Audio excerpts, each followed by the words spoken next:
पूर्वी उत्तर भारत के एक छोटे से गांव शिवगढ़ में एक बालक रहता था। नाम था योगी। नाम जैसा स्वभाव भी वैसा ही। घर में सुबह की शुरुआत शंखनाद से होती। दीवारों पर रामकृष्ण की तस्वीरें, दादी की जुबान पर तुलसीदास और माँ के हाथों में हर शाम दीपक।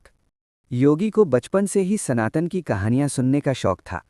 महाभारत के पात्र उसे अपने परिवार जैसे लगते थे और रामायण उसके जीवन का मार्गदर्शन।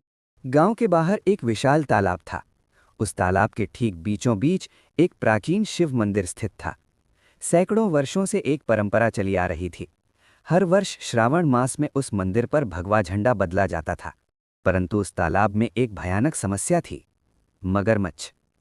पिछले कुछ वर्षों से उस तालाब में कई खतरनाक मगरमच्छ बस गए थे। उनकी दहशत इतनी थी कि मछुआरे तक उस ओर जाने से कतराते थे। उस साल श्रावण आया। मंदिर सूना था। झंडा फटा हुआ हवा में लटक रहा था। गांव के बुजुर्ग इकट्ठा हुए, चर्चा हुई, पर कोई भी पानी में उतरने को तैयार नहीं हुआ। किसी ने कहा, मगरमच्छ बहुत हो गए हैं, जान का खतरा है। किसी ने कहा, इस बार रहने दो।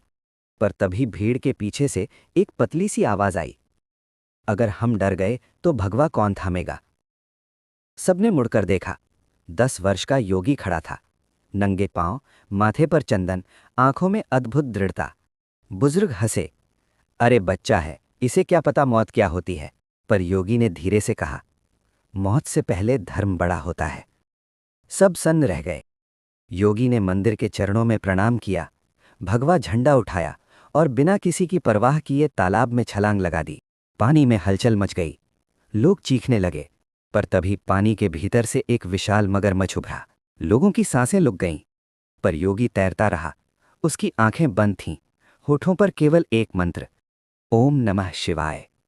मगरमच्छ उसकी ओर बढ़ा, फिर अचानक थम गया, मानो किसी अदृश्य शक्ति ने उसे रोक दिया हो। योगी मंदिर तक पहुंचा, भीगे हाथों से टूटा झंडा उतारा, नया भगवा झंडा चढ़ाया, हवा में भगवा लहराया। पूरा तालाब शांत हो गया। फिर वही बालक सुरक्षित तैरता हुआ वापस आया।